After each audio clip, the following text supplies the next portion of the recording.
Pues buenas tardes a todos. El tema de hoy es la Constitución de Estados Unidos. Ayer hablamos de cómo funciona el gobierno, cómo está estructurado el gobierno. Hoy vamos a hablar de los derechos que tenemos. Entonces, la primera parte, pues sí cubre un poquito de lo que hablamos ayer y ya nombra los artículos básicamente. No vamos a entrar en mucho detalle a los artículos porque básicamente los discutimos ayer con la estructura del gobierno. Nada más el día de hoy vamos a enumerar en qué artículo corresponde cada situación y después vamos a hablar de los derechos individuales que se tienen en Estados Unidos.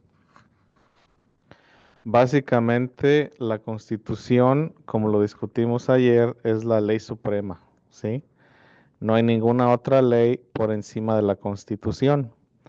Hay gobernabilidad local, hay control local, pero esa ley local y ese control local aún así sigue atado a la jurisdicción de la Constitución Federal. Entonces, ¿cuál es el rol de la Constitución? La Constitución prescribe cómo funciona el gobierno, las facultades del gobierno y los límites del gobierno, así como los derechos de los ciudadanos. Ahora, como les mencionaba el día de ayer también, la Constitución de Estados Unidos es la más corta del mundo porque básicamente ve a los derechos como algo que existe. Entonces, como les mencionaba al principio de la unidad, la libertad o los derechos no se dan, se quitan. Entonces, en la teoría política estadounidense o en la teoría legal estadounidense, algo es legal hasta que ya no es. Entonces, una vez que se pone una ley en contra de algo, deja de ser legal. Mientras no exista una barrera, pues técnicamente no hay ilegalidad. Entonces, así básicamente está prescrito el sistema judicial, que el individuo nace con ciertos derechos inalienables. Buenas tardes. Buenas tardes. O sea, inalienable quiere decir que nadie los puede quitar, ¿sí? Esos 10 derechos inalienables son las primeras 10 enmiendas de la Constitución. La mención de los derechos inalienables están en la Declaración de Independencia. La Declaración de Independencia, claro que no es un documento legal que aplica al territorio, pero más o menos tiene o refleja más bien la filosofía ah, por la cual se gobernaría después el gobierno. Entonces, basado en ese esquema de que es hasta que ya no es, por eso no todos los derechos están enumerados, sino que hay 10 derechos fundamentales que están enumerados y ya los demás existen hasta que ya no existen. Igual Cuando como, hay en la puerta. igualmente les decía, ¿no? La libertad no se da, la libertad se quita. Entonces, básicamente, este documento refleja precisamente esta filosofía. Como les mencionaba anteriormente, la Constitución nace Los taquis.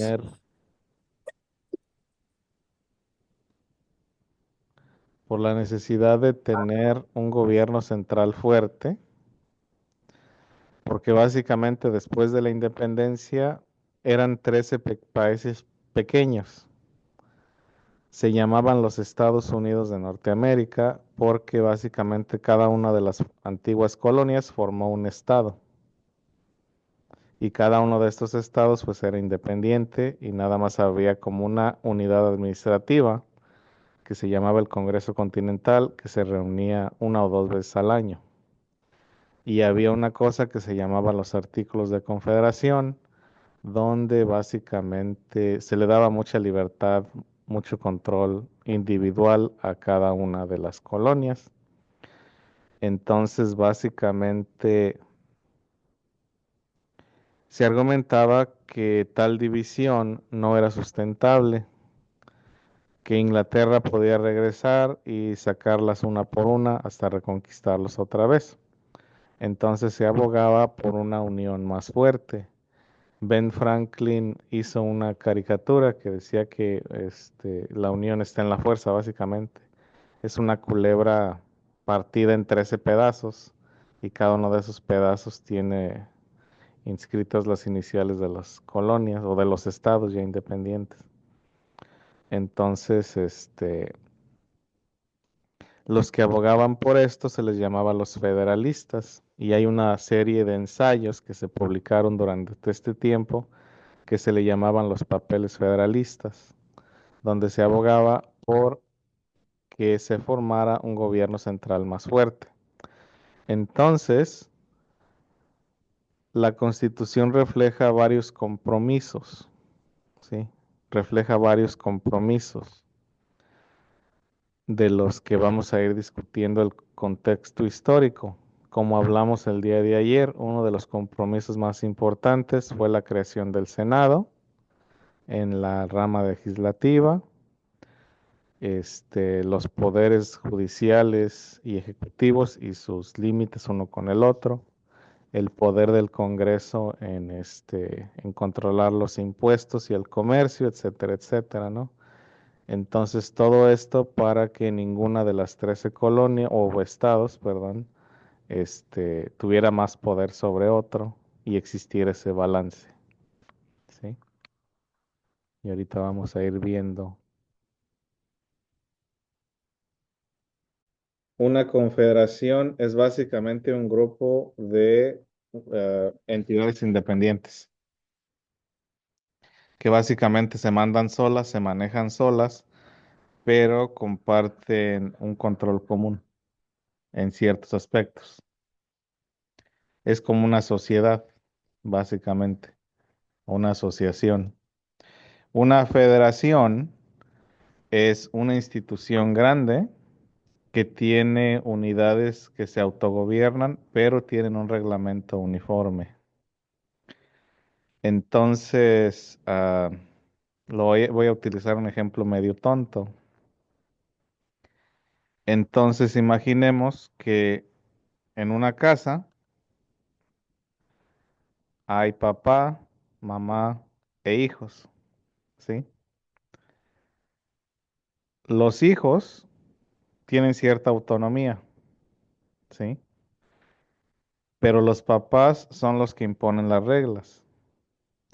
Entonces, por ejemplo, unos hijos pueden tener su cuarto y ellos pueden tener sus reglas en su cuarto, pero esas reglas de su cuarto no pueden contradecir las reglas de la casa. Esa es una federación. Entonces, en su cuarto, por ejemplo, pueden tener pósters o pueden tener, qué sé yo. Pero si la mamá y el papá les prohíben llevar comida al cuarto, pues no pueden llevar comida al cuarto, ¿sí? Al ser parte de la casa, no le pueden prohibir la entrada a los otros hermanos, no le pueden prohibir la entrada al papá o a la mamá, pero tienen privacidad. Entonces, eso vendría siendo una federación. Ahora, una confederación, imagínense que es la misma familia, pero estos hijos ya se han ido de su casa, ya han formado sus propias familias. Entonces, ya cada una de estas casas tiene su propia economía, tiene sus propias reglas, pero aún así se siguen juntando con la casa mayor, siguen compartiendo ciertos valores. Se le permite a los hijos de uno ir a la casa de los otros, aunque a veces se les restringe el acceso, o etcétera, etcétera. Entonces, esa es la diferencia entre una federación y una confederación. Sí, sí, sí, más o menos capturamos la diferencia. Sí, maestro, claro. Gracias. Sí, es una confederación. Entonces,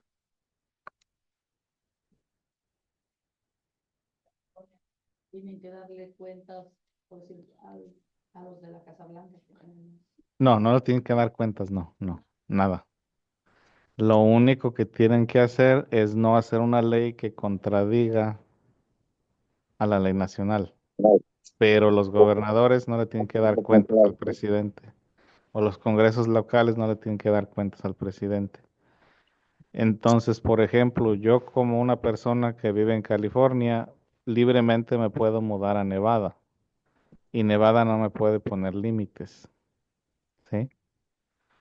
Pero una persona extranjera no puede entrar a Estados Unidos sin autorización. Pero un estado no puede poner, ay, perdón, límites de una persona entrando de un estado a otro o prohibir el cambio de residencia de un estado a otro, ¿sí?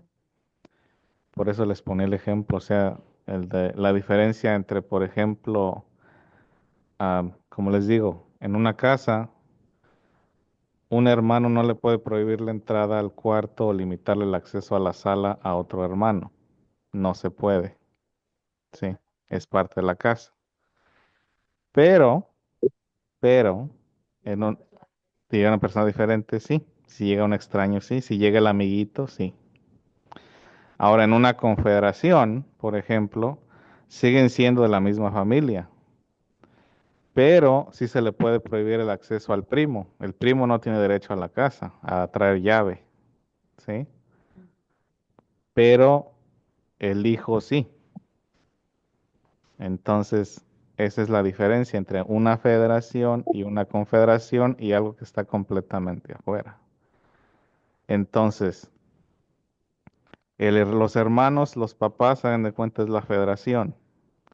Una confederación es como la familia extendida, los abuelos, los hijos, los primos, etcétera, que siguen teniendo una relación, pero es una relación más restringida y cada unidad es independiente.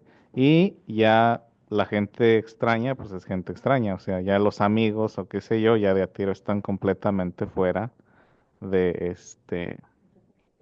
eso ya no es, ya son extranjeros por completo, ya están fuera completamente. Entonces, en el caso de Estados Unidos, lo que buscaban era eso, de no ser un montón de familias pequeñas aisladas, sino ser una familia grande unida. Es decir, no somos primos, somos hermanos. Sí. Entonces, esa es la diferencia, porque básicamente al principio las colonias, o las colonias, sigo diciendo colonias, pienso en historia, los estados estos nuevos podían poner límites en quién podía entrar o salir de su estado. Ponían aranceles entre estados, etcétera, etcétera. O sea, se trataban como primos, no como hermanos, como que eran de casas diferentes. Entonces, para Franklin y los otros federalistas era, no, es que no somos primos, somos hermanos y tenemos que vivir en la misma casa para mantener esa fortaleza. Entonces, esa es la diferencia entre una federación y una confederación. ¿Sí? ¿Alguna otra pregunta?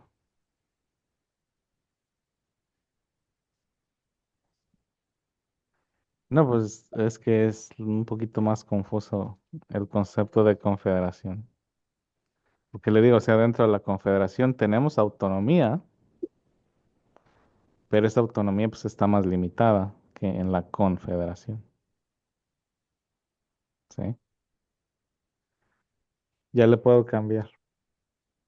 Está bien. ¿Qué tal en casa? Sí, maestro. ¿Sí? Entonces, ¿cómo está compuesta la Constitución de Estados Unidos? La Constitución de Estados Unidos está compuesta por 7 artículos y 27 enmiendas. Los 7 artículos estructuran al gobierno y le dan instrucciones al gobierno en cómo funcionar. Y las 27 enmiendas van agregando cambios a la Constitución. Puede ser en cuanto a derechos, puede ser en cuanto a funciones, ¿sí? O sea, una enmienda simplemente es un cambio, ¿sí? El documento está diseñado, perdón, como un documento vivo. Esto quiere decir que puede cambiar o que se puede cambiar, que no es algo fijo, inmutable, sino que es algo que se puede cambiar, algo que puede evolucionar y puede adaptarse a los tiempos. Entonces, esto se diseñó a manera de que se pudieran ajustar las cosas como las cosas fueran evolucionando. Hubo ciertos proponentes como Thomas Jefferson que decían que debería haber una constitución nueva cada 19 años, o sea, cada cambio de generación, porque las cosas cambian. La cosa no es así, pero aún así han existido a través del tiempo cambios a razones de varias situaciones que vamos a explorar a través de la historia. Entonces, la manera en que la Constitución cambia, como les mencionaba ayer, es mediante iniciativa de las casas, de la Casa de Representantes, del Senado. También se puede hacer mediante petición, o sea que si 2/3 de las asambleas estatales llaman a una asamblea constituyente, se puede hacer el cambio en la Constitución o intentar hacer el cambio en la Constitución. Entonces hay varias maneras de hacerlo, pero son largas. No es un proceso fácil, no es un proceso rápido y está hecho así a propósito para que no estén a cambie las cosas, ¿sí? Entonces, básicamente este documento se considera vivo, se considera cambiable y se considera básicamente la base que establece la función del gobierno en Estados Unidos. Muy bien. Entonces, básicamente el artículo es donde se expresa la ley, ¿sí? Entonces, cada uno de los artículos está compuesto de incisos y básicamente cada uno de estos incisos nos describe el reglamento, ¿sí? Por eso a veces ven que inciso A, inciso B, línea 1, 2, 3, 4, porque básicamente en un artículo cada una de las oraciones está clasificada y cada una de las oraciones tiene una validez y puede ser interpretada. Entonces el trabajo, por ejemplo, de un juez, el trabajo de un abogado, es interpretar cada una de esas líneas, cada una de esas palabras y acomodarle, ¿no? Entonces, eso es básicamente lo que es un artículo. Y una enmienda, en pocas palabras, es simplemente un cambio a ese artículo o cuando se le agregan palabras o se le quitan palabras a los artículos o a las cláusulas, ¿sí? En el caso de la Constitución de Estados Unidos, los artículos, los artículos no se quitan, las enmiendas no se quitan, simplemente se derogan. Entonces, básicamente ha habido situaciones, por ejemplo, donde en la Constitución se describe, por ejemplo, la esclavitud y el valor de un esclavo, ¿sí? Esto está en los primeros 7 artículos. Entonces, esto no se deroga hasta la 14ª y 15ª enmienda, ¿sí? Esa parte en la Constitución sigue ahí, pero ya más adelante dice que esa parte no es válida, entonces pierde validez. Igualmente con la prohibición del alcohol. Hay un artículo en la Constitución de Estados Unidos que prohíbe el alcohol, ¿sí? Pero después hay otra enmienda que deroga la enmienda anterior, haciendo el alcohol legal otra vez. Entonces, básicamente, así es como funciona en Estados Unidos. O sea que no se borran, no se quitan, simplemente se derogan. Y lo que hace una enmienda es derogar o agregar. Es lo único que hace. cambia el lenguaje un poquito, pero básicamente eso es lo que hace.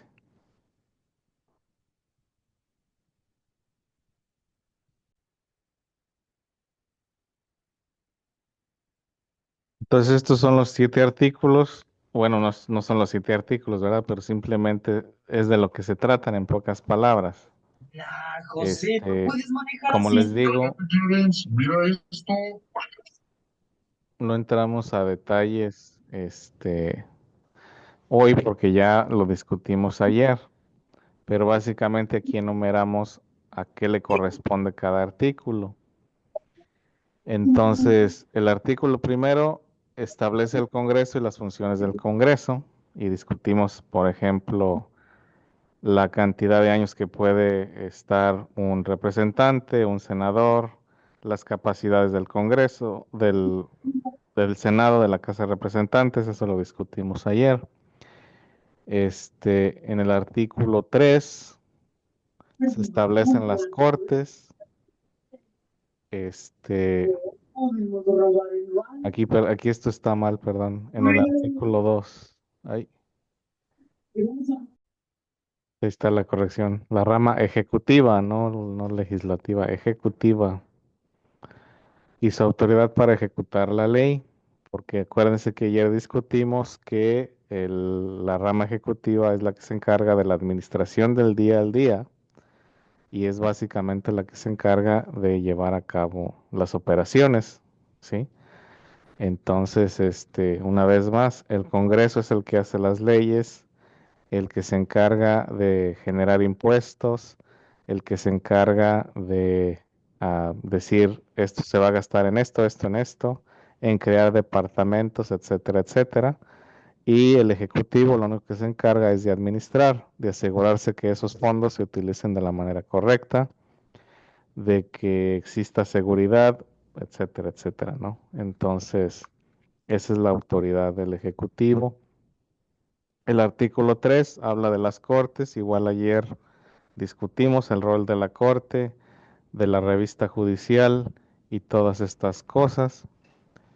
El artículo 4 explica lo que comentaba también ayer de la supremacía del gobierno federal y básicamente de la interacción de los estados, que es lo que estábamos platicando hace ratito, ¿no?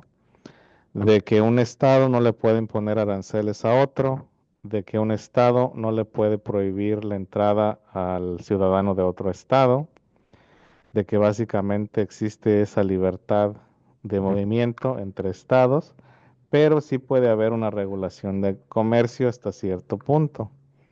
Entonces, por ejemplo, para los que han salido del estado de California, no se haya notado que al regresar hay una caseta, hay un retén pequeño.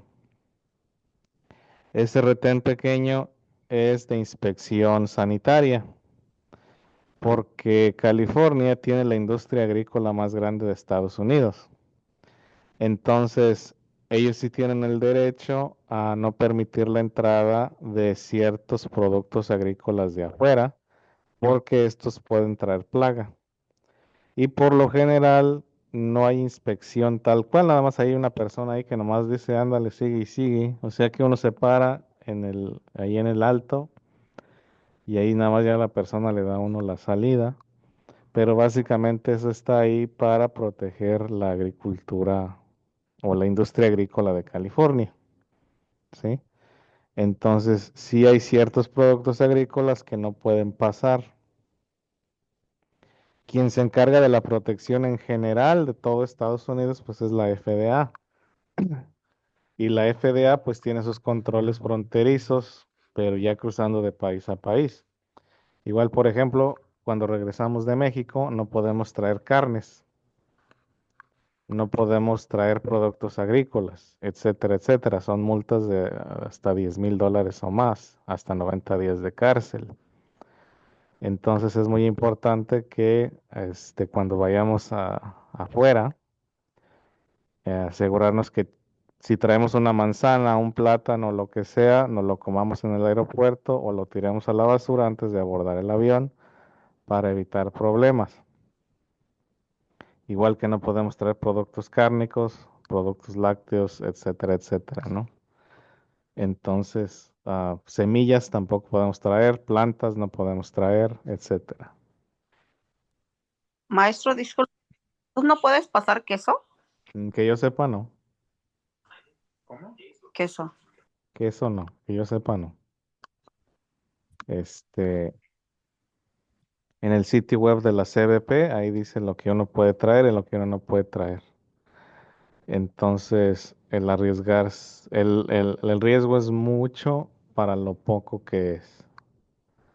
Entonces, no pueden traer tamales, no pueden traer, a menos que sean pues tamales de elote, ya cocidos, o chepos, o corundas, pero que de rojo, que verde, nada de eso.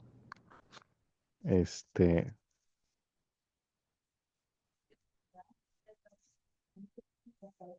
se arriesgan, se arriesgan a que los agarren. Por, No sé, está la carne seca ya llena de sal. Porque puede luego ser, puede ser porque está ya procesada y empaquetada. y la semilla ya está así tostada. Ah, entonces eso ya es diferente. Estamos hablando de producto crudo. Entonces, por ejemplo, el queso fresco, el proceso de, y más el queso fresco artesanal, a veces de leche bronca, y la leche bronca pues trae mucho riesgo de salud. Entonces, o sea, hay ciertos productos que sí se pueden traer, pero tienen que venir pues empaquetados, tienen que venir ya procesados. Productos artesanales es un poquito más difícil traer, pero definitivamente absolutamente cero crudo, cero producto de puerco, cero producto de pollo. Este, Ni siquiera el empaquetado, porque básicamente, de regreso quería traer pan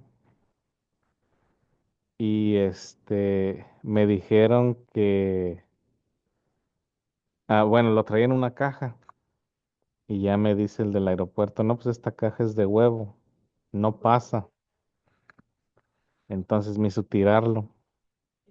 Sí, las dos cosas. Me dijo que ya estaba contaminado. Entonces, entonces, que no podía pasar caja de huevo. Fíjense, la caja de huevo no pasa, ni la caja de aceite. Entonces también mucha gente trae que en de aceite uno 2 3 o no sé qué, no se puede. Y todos esos son reglamentos sanitarios que impone el gobierno federal. Entre los estados puede haber esos límites, pues no puede haber tantos límites así. O sea, sí hay cierto proteccionismo, pero no puede ser tan severo. Igualmente, un estado no le puede poner aranceles a otro estado, etcétera, etcétera. El Buenas tardes. artículo, buenas tardes. El artículo 5, explica cómo se enmienda la Constitución, o sea, ya también eso ya lo vimos. Básicamente se explicó hace ratito. El artículo 6 establece la supremacía de la Constitución federal y la de la ley federal. Como les decía, que cada estado tiene cierta autonomía, pero no pueden contradecir a la ley federal o a las órdenes de la Corte Federal. Y el artículo 7 simplemente explica la historia de cómo la Constitución es y por qué es. Entonces, básicamente, estos son los 7 artículos de la Constitución. Y como les digo, en cuanto a las enmiendas, ahorita nada más vamos a discutir las primeras 10, que es la Carta de Derechos, y ya las otras las vamos a ir entreverando con la historia, etcétera, etcétera.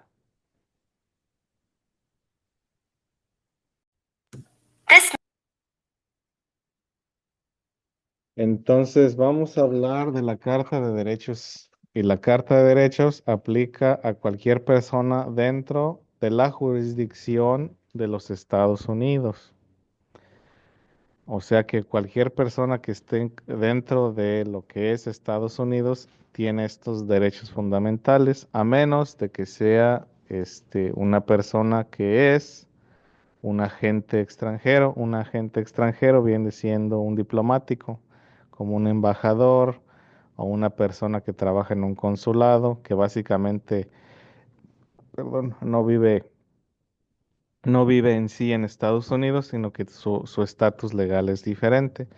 Pero de ahí en fuera, cualquier persona dentro de Estados Unidos que no cae dentro de esa categoría tiene estos 10 derechos fundamentales. Entonces, los primeros 5 derechos hablan de lo que el ciudadano puede hacer y los otros 5 derechos nos hablan de lo que el gobierno está limitado a hacer. Como les digo y se los vuelvo a repetir, este utiliza un marco de la libertad no se da, la libertad se quita. Entonces, también los derechos que se encuentran aquí enumerados no son absolutos. Básicamente cualquier derecho va a tener un límite. Y ese límite es básicamente el derecho de los demás. Como dice uno de esos dichos populares, mi derecho de aventar puñetadas termina donde comienza tu nariz. O sea que básicamente también nos estamos fundamentando a que mis derechos terminan donde comienzan los derechos de los demás. Entonces ningún derecho tampoco es absoluto, absoluto, absoluto. ¿Sí? Y vamos a discutirlo eso en un momento.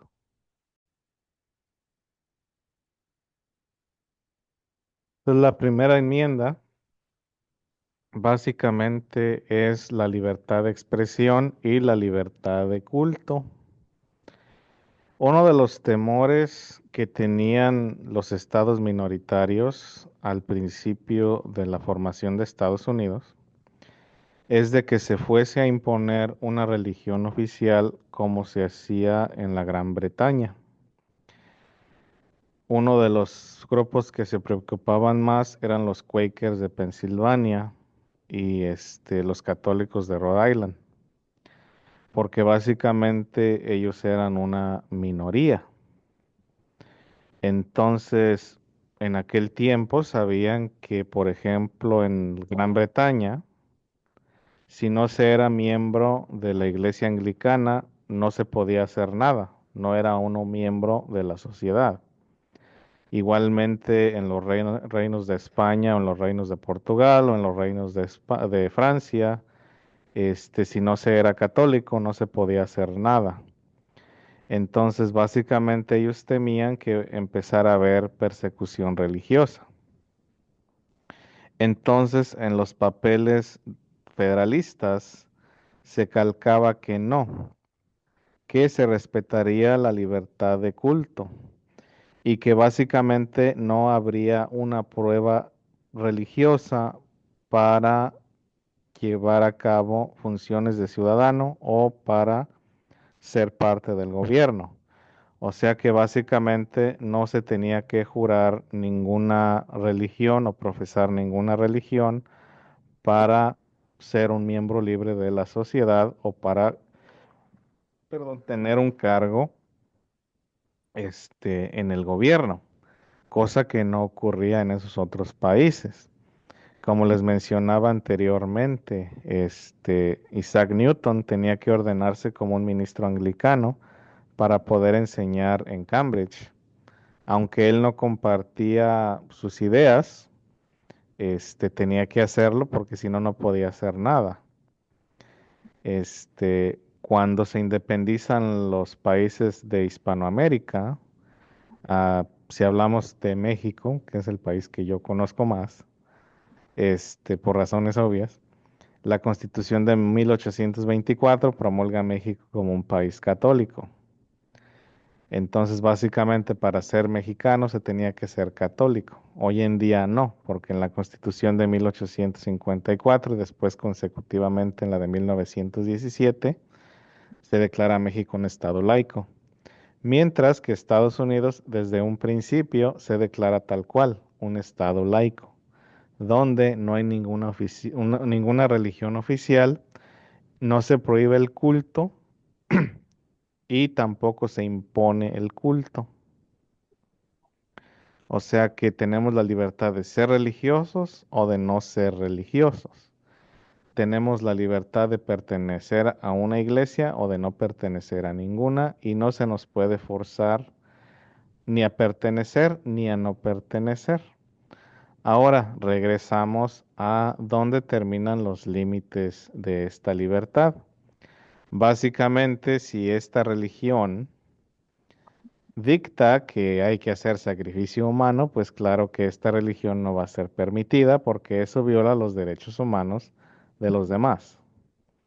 Entonces, aunque hay libertad de culto, esta libertad de culto es limitada. Y aún así sigue habiendo pruebas constitucionales acerca de la misma libertad de culto y acerca de la capacidad del Estado a limitar ciertas cosas o a imponer ciertas cosas. Básicamente poniendo como métrica precisamente el bienestar de los demás contra el derecho de uno o dos individuos, ¿sí? Y esto lo vamos a ir viendo a través de la historia. Otra libertad que confiere la primera enmienda es la libertad de expresión. Básicamente yo puedo decir o expresarme como yo quiera en, en público. ¿Y a qué me refiero en público? En propiedad pública. Nosotros como individuos tenemos la capacidad de limitar lo que se dice o lo que se ve o lo que se oye en nuestras propias casas, pero no lo podemos hacer en público. Entonces, si alguien dice algo que no me parece, lo puedo correr de la casa. Pero si alguien dice algo que no me parece, pero esta persona está en la calle o en una propiedad pública, no se lo puedo prohibir. Igualmente, las plataformas sociales no son foros públicos, son foros privados, ¿sí?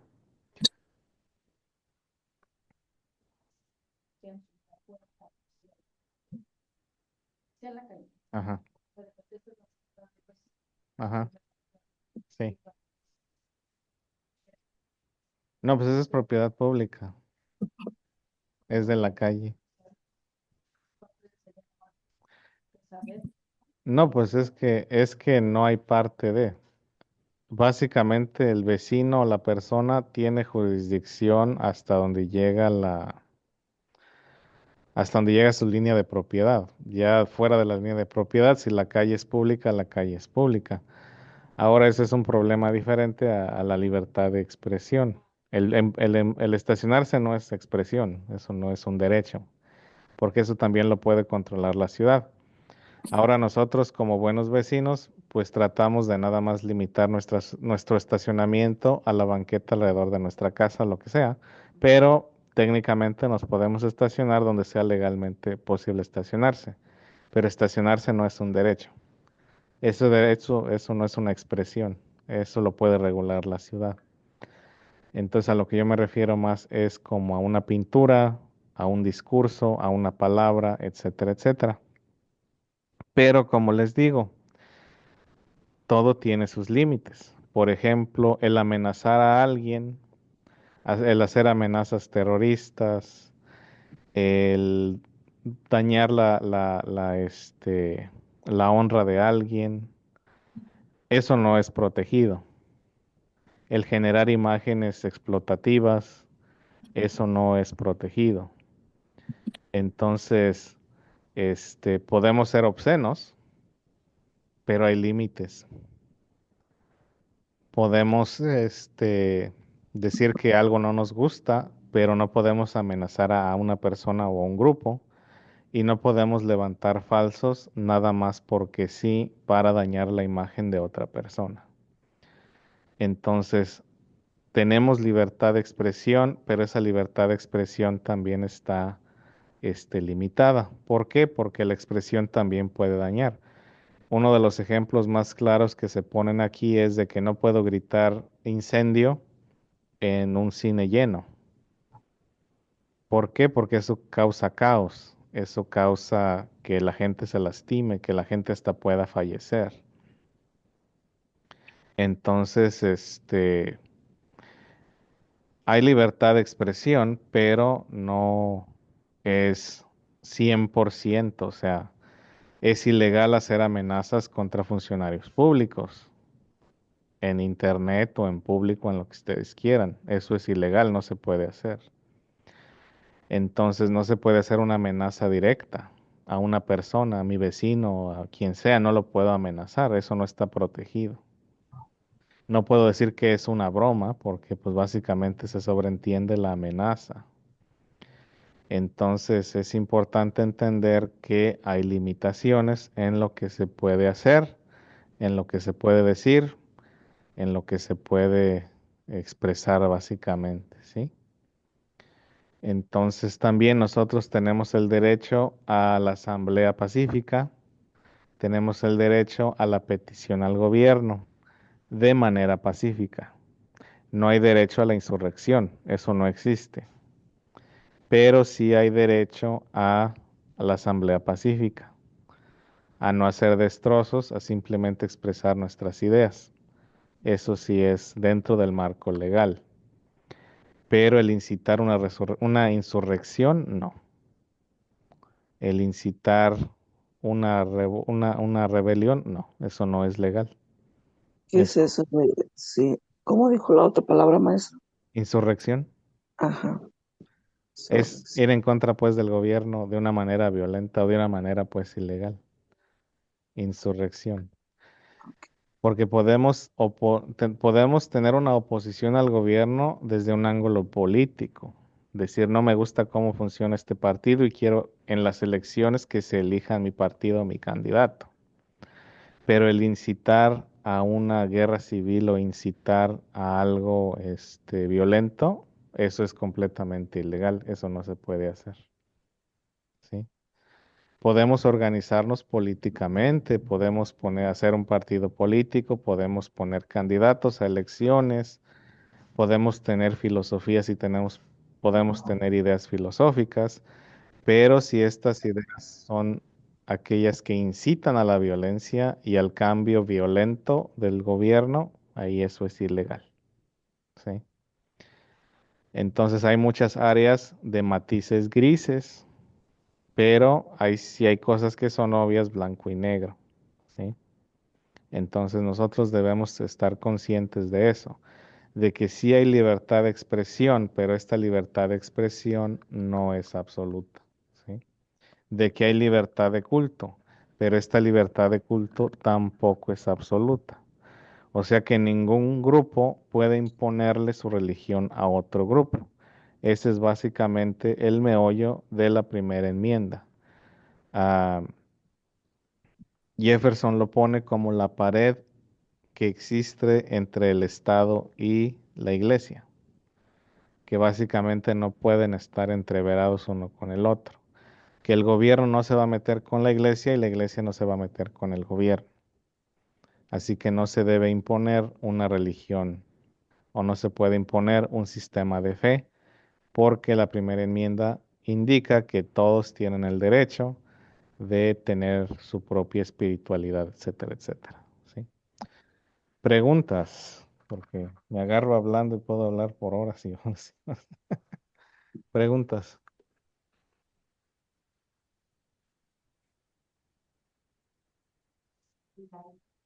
Laico es que no está apegado a ninguna religión. No.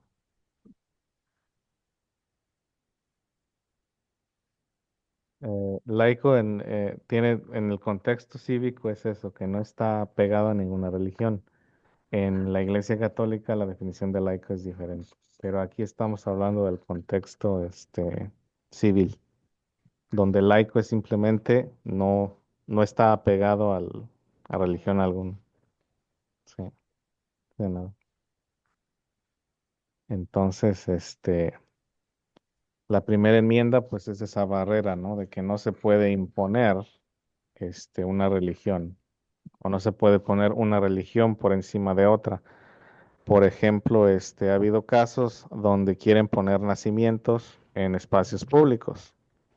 De que, bueno, si tú vas a poner un nacimiento, entonces también debes de permitir una estatua de Shiva, una estatua de Buda, etcétera, etcétera. Que si vas a hacer una invocación religiosa, si la vas a hacer cristiana, a la otra la tienes que hacer judía o musulmana, etcétera, etcétera, que no nada más un solo grupo va a tener preferencia en lo que es el espacio público. Entonces, por ejemplo, en mi propiedad privada, si está dentro de los estatutos de la ciudad, puedo tener una imagen religiosa sin absolutamente ningún problema. Pero yo no le puedo exigir, por ejemplo, a la alcaldía o al Capitolio que tenga una imagen religiosa de mi religión y excluya a las demás. Eso no se puede, porque es todos o nadie. Eso es parte de la primera enmienda. O todos coludos o todos rabones. Entonces, en espacios públicos, básicamente si se empuja que se tenga una imagen o una referencia religiosa es porque se va a hacer inclusiva, no exclusiva. Mientras que yo en mi propiedad privada, yo sí puedo excluir. Entonces, si yo quiero tener un Buda de 3 pisos y está permitido por la ciudad, lo puedo tener en mi propiedad privada, ¿sí? Pero yo no puedo exigir que en el parque construyan una estatua de Buda de 3 pisos y que no dejen construir otra cosa, ¿sí? Entonces, de eso se trata la primera enmienda. ¿Preguntas?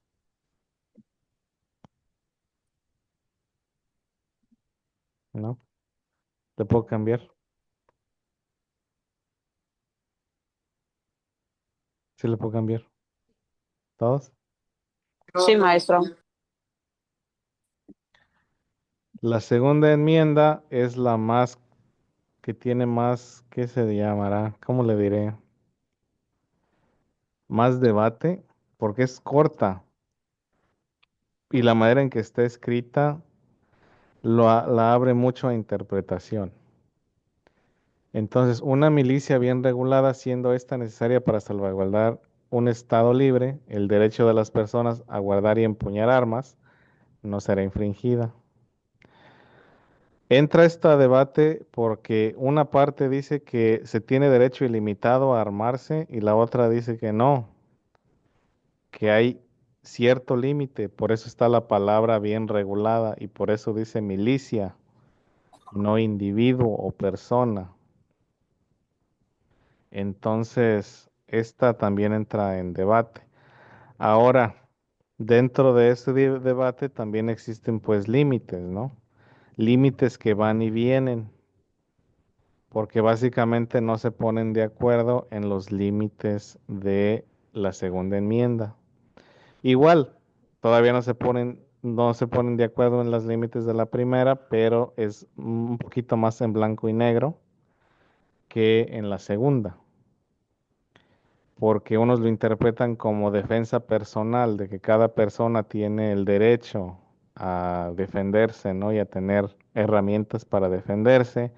Otros dicen que no, que es el derecho a cada estado a organizar una milicia y que debe estar encargado el estado de entrenar a esa milicia y asegurarse que sepan usar bien esas armas, etcétera, etcétera.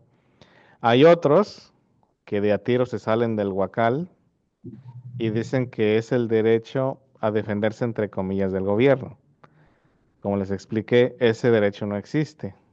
Eso precisamente en el artículo 2. Ahí dice que no, no se puede. Así que aquí más que nada el debate principal en las cortes es ese, de que cuál es el límite aquí, de que quién puede tener un arma, etcétera, etcétera. Ahorita, por ejemplo, hay restricciones de capacidad en ciertos estados, hay restricciones de edad, ah, hay restricciones del tipo de arma que puede ser en ciertos lugares, entonces todavía eso hay mucho debate acerca de la segunda enmienda, porque es una de las más, pues perdón, la más corta, porque básicamente esta es toda la segunda enmienda. Entonces hay mucho espacio para interpretar. Mientras la otra, pues ya les di la interpretación. Esta se las puse tal cual, porque básicamente el debate es amplio e infinito por lo corto que está. Entonces, en la antigüedad, antes teníamos un debate acerca de esto. Ahorita pues ya no tenemos tanto tiempo, pero básicamente es eso, ¿no? De que si es para la defensa personal y estrictamente para la defensa personal, pues no es necesario que tenga un armamento de 70 armas de 50 milímetros. ¿Para qué quiero eso? O no necesito tener un lanzagranadas o un tanque de guerra estacionado enfrente de mi casa. Otros dicen que no, que es absoluto, que si yo quiero tener bombas nucleares o mi propio, ¿cómo se llama? Mi propio portaaviones lo puedo tener, pero bueno, esos son los debates. Dejen paso lista. Disculpe. Muy bien. Y después tenemos la tercera enmienda. La tercera enmienda, pues en sí, no se aplica mucho el día de hoy, pero en aquel tiempo, pues básicamente era una ocurrencia muy común, más que nada en las comunidades rurales, donde los soldados británicos entraban a la casa de la gente, exigían comida, exigían dónde dormir, se metían sin permiso.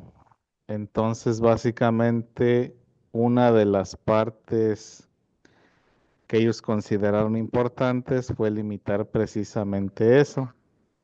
Entonces dice que no soldado podrá en tiempos de paz alojarse en el hogar de una persona sin el consentimiento del dueño, ni en tiempos de guerra, pero de una manera prescrita por la ley. Entonces no es de que un soldado se le hizo noche y se mete a la fuerza a la casa de alguien y le exige comida, le exige bebida y le exige dónde dormir y le roba las gallinas y se va. Entonces eso pasaba mucho en tiempos de la colonia y vieron que era importante que se pusiera en la Constitución. Entonces, en la actualidad, pues eso no aplica mucho que digamos, porque pues básicamente desde hace ya 100 años no ha habido una invasión directa a territorio estadounidense, no ha habido una guerra en territorio estadounidense. Y como les comentaba la vez pasada, el ejército estadounidense no fue establecido para mantener el orden interno. Entonces no es que puedan andar nada más en la calle y, como les digo, quererse meter a su casa, etcétera. Pero eso es algo que consideraron de importancia que debería ser incluido en la Constitución.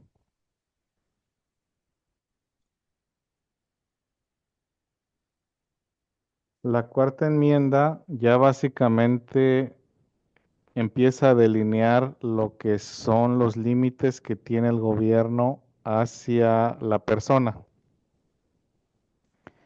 Entonces, básicamente, nosotros como individuos tenemos el derecho a la seguridad de nuestra persona, documentos o propiedad, y todos los cateos deben ser acompañados por una razón, más que nada por una orden del juez. Aunque hay situaciones donde si se cree que la persona está violando la ley, puede haber un cateo, por ejemplo, en el caso de que un policía nos detiene en una infracción de tráfico y él sospecha que puede haber algo más, este puede revisar nuestro vehículo.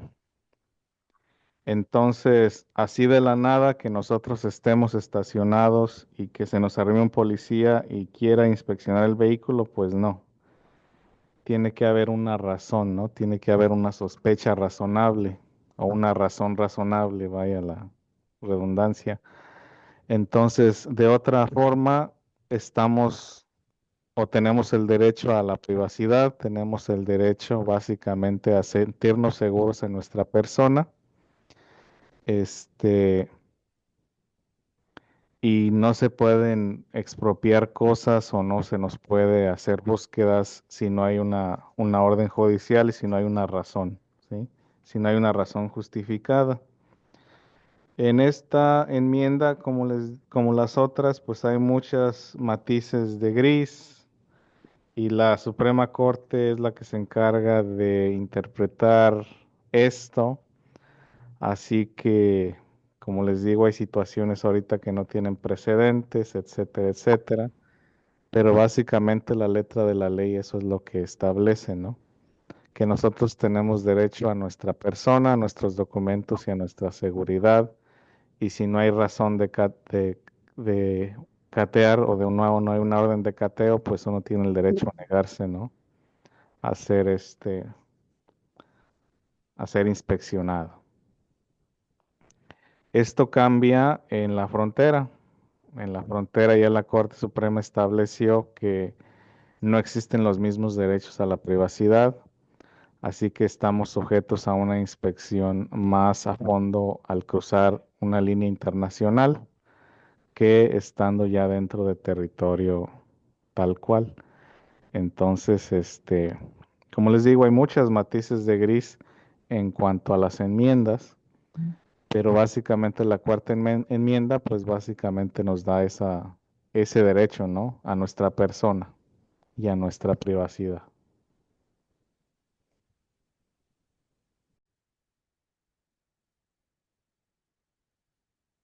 Y después tenemos la quinta enmienda.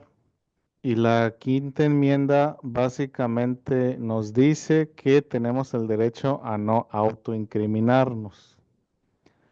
Básicamente tenemos el derecho a guardar silencio y también nuestro cónyuge tiene el derecho a no ser testigo en nuestra contra.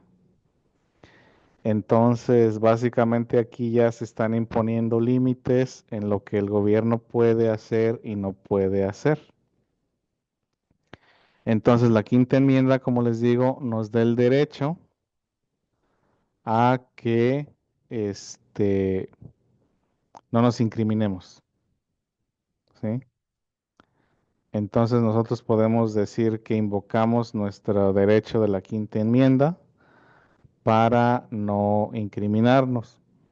Ahora hay un caso que vamos a ver el lunes, cuando hablemos de los casos parteaguas, que se llama Miranda contra Arizona, donde básicamente esta persona es arrestada y no conoce sus derechos y lo hacen básicamente testificar y con ese testimonio lo encuentran culpable. Entonces él dice que pues él no sabía sus derechos. Entonces cuando hay un arresto, básicamente se nos tienen que leer nuestros derechos. Básicamente, cuando tengamos cualquier interacción con la policía o con cualquier fuerza del orden, tenemos que mantener en mente estos derechos, ¿sí? Entonces, básicamente la quinta enmienda aplica en general. Hay una distinción, por ejemplo, entre una parada de tráfico y un arresto, se podría decir. La tecnicalidad entre las dos es de que básicamente cuando nos para la policía por una infracción de tráfico, estamos técnicamente detenidos, pero no nos tienen que leer nuestros derechos, ¿sí? Ya en el caso de un arresto, pues entonces sí, se nos tienen que leer nuestros derechos, etcétera. Pero la misma regla aplica, donde nosotros vamos a tratar esta interacción como si estuviéramos bajo arresto, ¿sí? Entonces, básicamente, como les digo, cualquier interacción que ustedes tengan con un oficial, la tienen que tratar de esta manera, ¿sí? Entonces, básicamente, si se nos pregunta algo, nada más vamos a contestar lo que se nos pregunta o también, como les digo, tenemos el derecho a guardar silencio y a pedir representación en el caso, por ejemplo, de un arresto, ¿no? Pero básicamente es eso, que nosotros tenemos el derecho a no autoincriminarnos, ¿sí? Preguntas.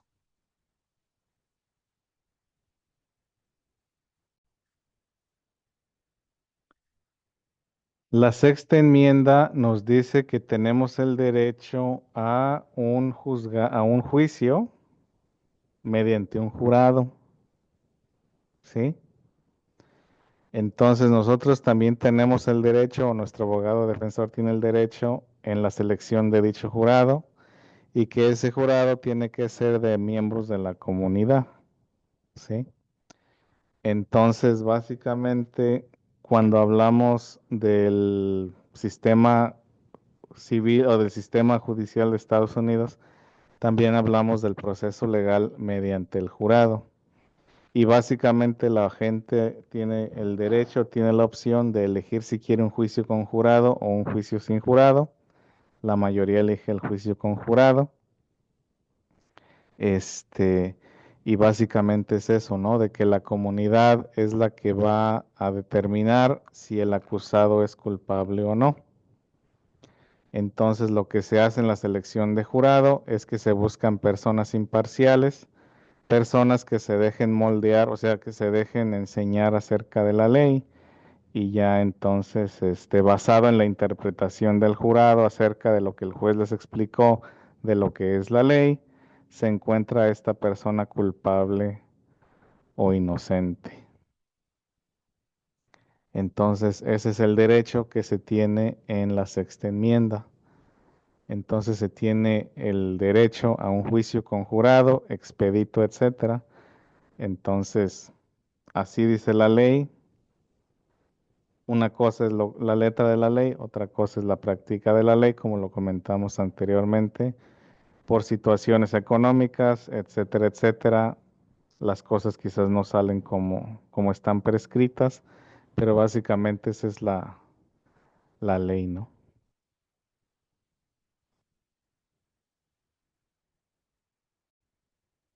Muy bien, pues sería todo de mi parte. Que tengan muy buen fin de semana y nos vemos el lunes. Gracias, maestro. Que la pase bien. Gracias igualmente.